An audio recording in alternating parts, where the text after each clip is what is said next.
Hi everyone, welcome to episode 3.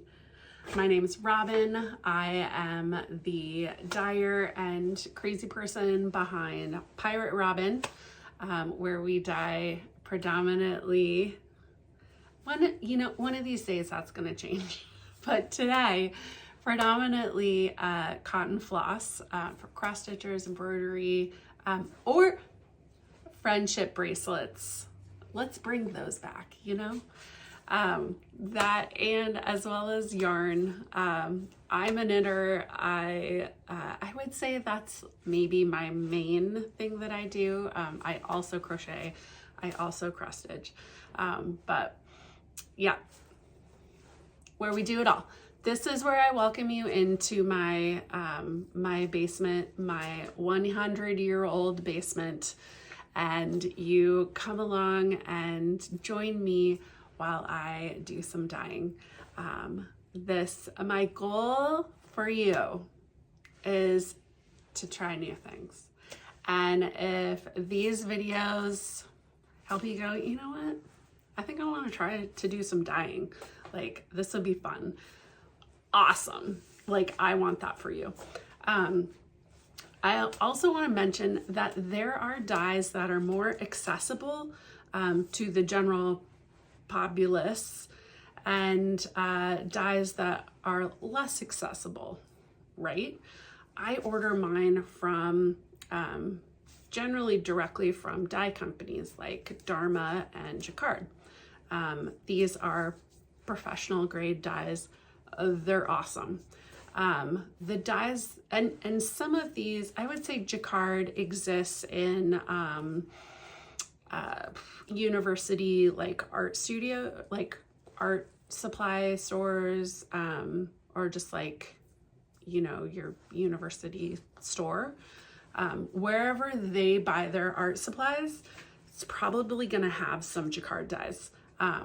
Like in little containers, which is perfect because if you're just trying stuff out, get a little container. But also more accessible to people is our RIT dyes. And I don't personally use RIT dyes because my goals are different, right? I am a business and I am creating, repeatable colorways. The way that I do my dyeing, I'm relying on different dyes to help me with my goals. Your goals are totally different. You might be out there saying, I just want to have some fun. I just want to try new things. Awesome. Use the RIT dyes. So the one thing that I wanted to kind of say is, let's not shame people for the type of dyes that they use. Anything you use, I'm going to be excited, like thrilled. You want to use coffee grounds? Absolutely. They work great. Excellent browns. Not as dark as you would think, but yeah, spent coffee grounds even, you want to go pick flowers or use onion skins or beets. You want to drop a bunch of beets and, go that red pinky business. Awesome. Awesome. You want to buy some, like just some kit on Amazon. Awesome. Like, let's all celebrate each other. Sometimes I feel like I don't see it from you guys, but I see a little bit online where people are like, oh, you used RIT? Oh, that's an unnamed, kit from Amazon. Oh, no, thank you. We're not about that here. Do fun things. This is art, and where you get to explore, and maybe your goal is to be an indie dyer. Awesome. You're probably at some point gonna want to switch over to more professional dyes. You're gonna want to start dyeing or buying your dye powders in larger quantities. Great. You don't start out that way. So, like what do we have? there's the difference between this size and this size. And a lot of times I tend to buy this size. What is this? This is 2 ounces. And you can get them in smaller. Do I even have? No, I don't have smaller. You can get them in smaller amounts, but when I'm trying a new dye and I want to see how it looks, I'm just going to buy this much. I'm just going to test it out. And then if I like it, it's incorporated into colorways, stuff, then I'm going to buy this much. So, or bigger. Anyway, let me celebrate what you do. Like, let's all celebrate us trying dyeing and cool things. Where is this even coming from? Okay. Yeah. So today we're gonna dye some colorways on Floss, cotton Floss. And today we're not gonna be doing solid colors. We're gonna do variegated colors. So today, let's see, I'm gonna do 5 colors today. I don't know what all I'm gonna film. But we're just gonna have a conversation. Oh, you know what I should do? So one of them is I need to dye some more Noel, and I need to dye some more Belladonna. So maybe I'll dye Belladonna, and then we'll talk through that. Belladonna is my number 3 colorway. So it's the 3rd one that I made. The first one that I made is actually retired. It's called Crocus. And, you know, when you're a beginning dyer, whatever notes that you think you're taking, they're not good enough. So whatever notes I thought I was taking are not good enough. And the color saturation, I just can't recreate it. And because I can't, because that's my goal, right? Repeatable colorways. If I can't recreate it, then I can't, you know, do it, or I'll just do it as a one of a kind. But I should look into trying to recreate it. Anyway, so let's turn the camera around and come dye with me. Okay, let's dye up some Belladonna. I am doing 3 bundles here, so 30 skeins.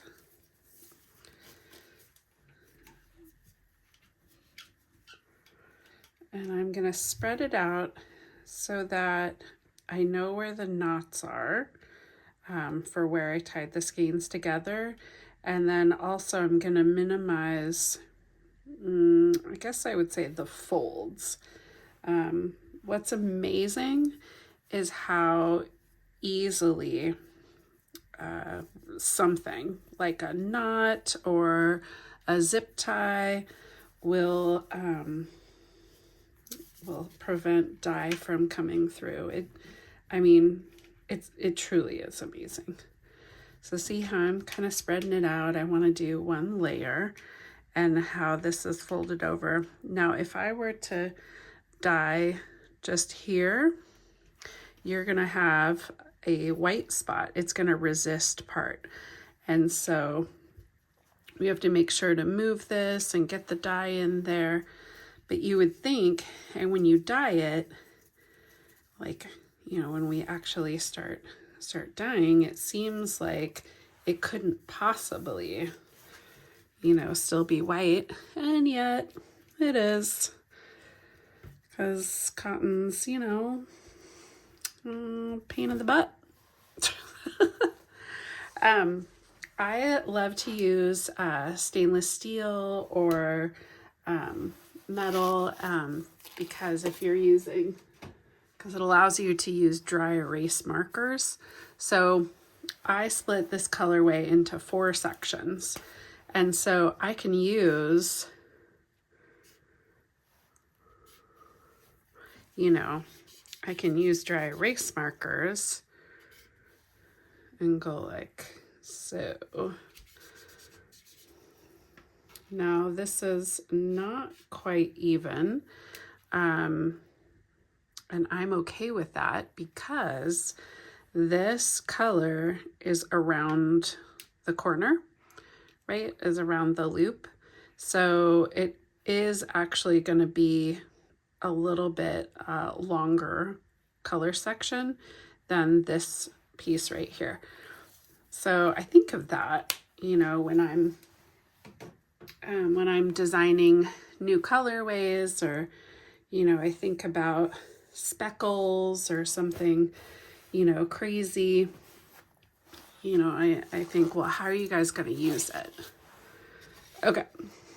So I like to go lighter color to darker color, because if you're going to make a mistake, it's easier to do that with a lighter color. And then you can just cover up your mistake with a darker color. Because, I mean, truly, this dyeing art is all about covering your mistakes. But with this colorway, this is Belladonna. We don't really have anything light, so I'm going to go relatively light. You know, this blue is relatively light.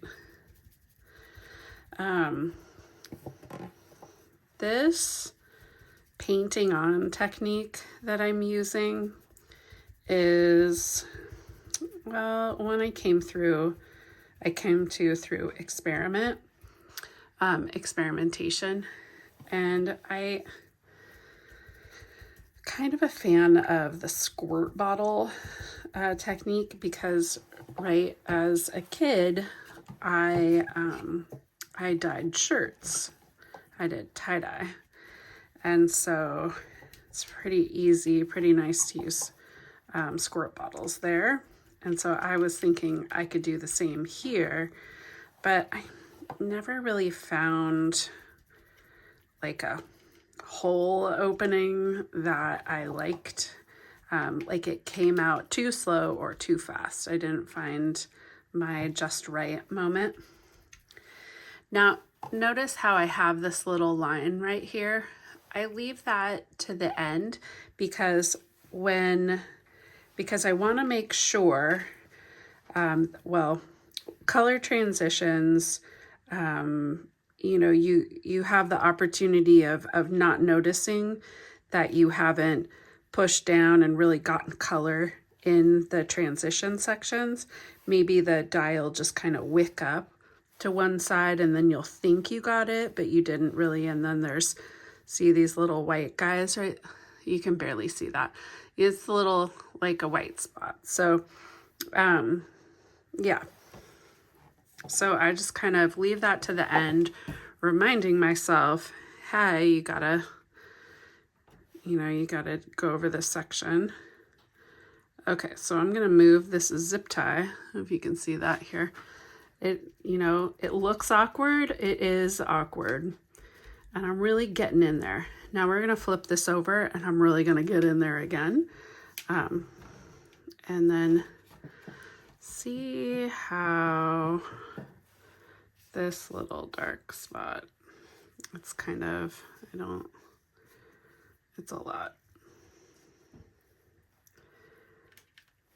Okay, and you can kind of, no, you can't. Okay, there's a little like white spots right in there that I've uncovered by moving the zip tie. Okay, there we go. I mean, looks awkward, is awkward, just awkward. And I'm kind of beating it in there. Okay, so the last thing I'm gonna do is I'm gonna come in and I'm gonna layer over this transition point. I mean, I really, my goal is to really reduce the misfits. I'm sure some of you are like, please, can she please make mistakes? I love the misfits. Because my perspective, I don't feel great about selling something that, has white spots. But I know from your guys' end, you can often cut around those white spots. So, yeah. But that depends on the project that you're doing, right? In some applications, you cannot really go around and cut through, so.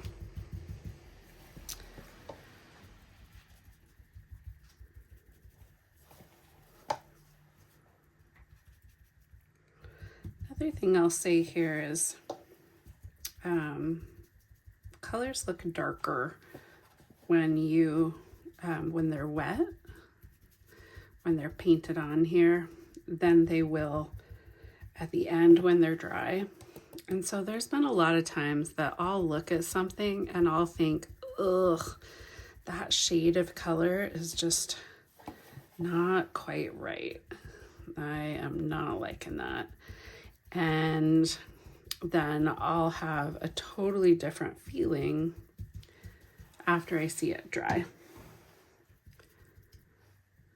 I'm gonna come in here. Okay. So I'm really paying attention to those transition points. Yeah, so I have a lot of, I do a lot of self-talk, right? Telling myself, no, don't pass judgment, or don't get really worried until after it's dry, because we've been here before and it's gonna turn out awesome. But it's hard. It's hard, especially when you're a new dyer.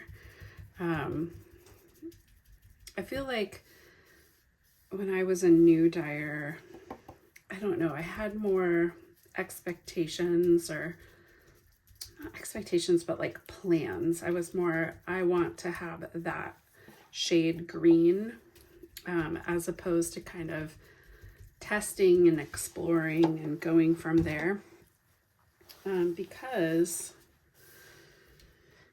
it takes more time to test and explore, but that's how you get the colors. Okay, and then we're gonna flip them over and see, they're pretty well saturated, but I still have some white in there.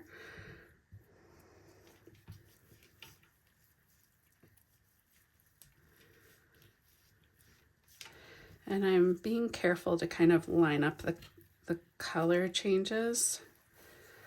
Like you can tell, see how this lighter blue has kind of moved over, right? If this is the line, it kind of seeped underneath and went a little bit farther, and I'm okay with that.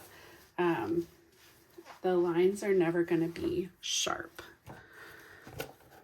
And I go in roughly the same order, with the lighter color relatively, and I'm going to pay more attention to the sections with lighter color here, and I am just kind of beating it in there.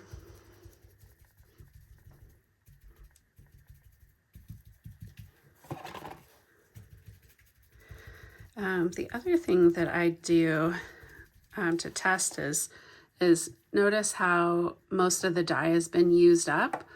Well, that's, my goal is to figure out how much dye to mix up to dye a number of skeins. And that takes a little bit of time to figure out. But I got something that's relatively close.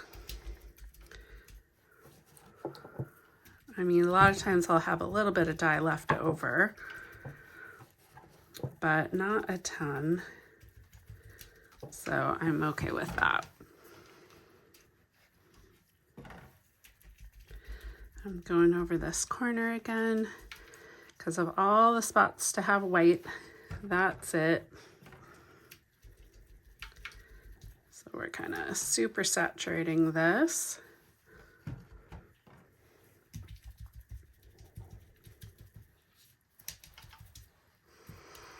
We're checking those transition points. Okay, and like this dye, you can see there's, you know, there's still a little bit left.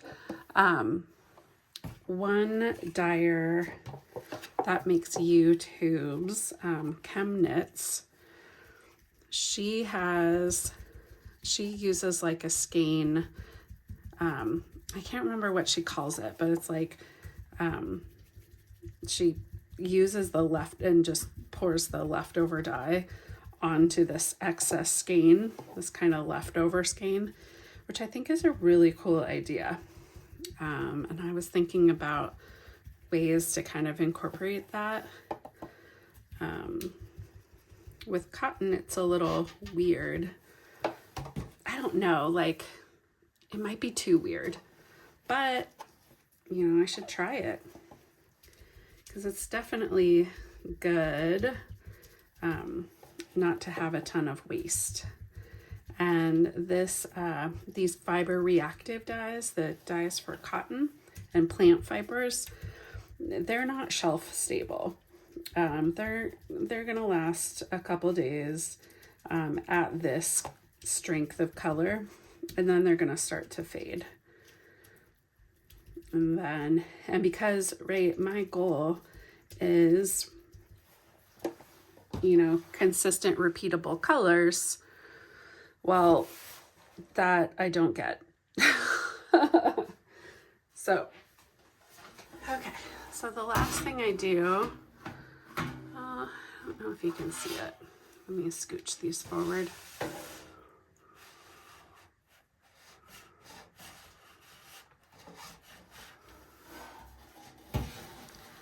Okay, there we go. So the last thing I do is I move it into these pans. So I pick it up, put it down. And basically, I don't want these colors to blend together too much. A little bit's fine. But I want them to kind of stay in their color sections. And so the best way that I've found so far is to leave it flat.